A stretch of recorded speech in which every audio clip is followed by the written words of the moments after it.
Retour au Burkina Faso où l'actualité est encore marquée par la fronde sociale.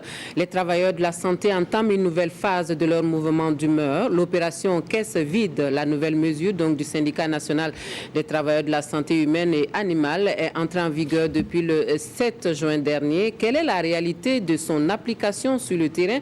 Comment certains services font-ils face à la mesure? Jusqu'à quand l'État va-t-il tenir dans ce bras de fer? Quelques éléments de réponse glanés par une de nos équipes de reportage au centre hospitalier universitaire Charles de Gaulle de Ouagadougou. Adamagiti Tanga Kafando.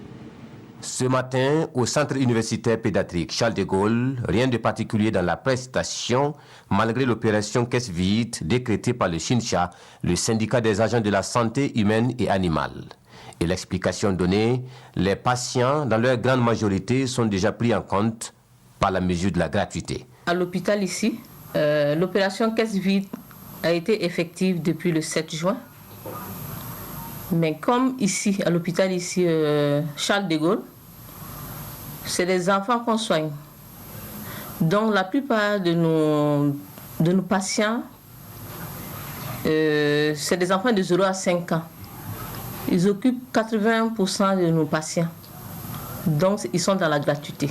Néanmoins, l'administration du CHU met en place un dispositif pour amoindrir l'impact de la mesure.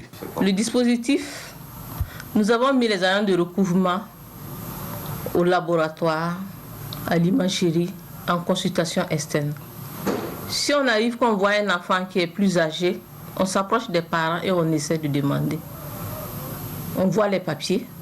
S'ils doivent payer, on les sensibilise à ce qu'ils viennent payer. Au bloc aussi, c'est pareil.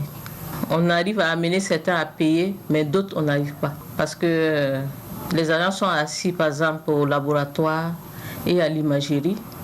Et des fois, c'est très difficile. Les agents de recouvrement n'arrivent pas. Il y a des patients qui vous disent qu'on a dit que c'est opération Caisse vide, donc il ne viendra pas payer. Onaga est père d'un enfant de 7 ans.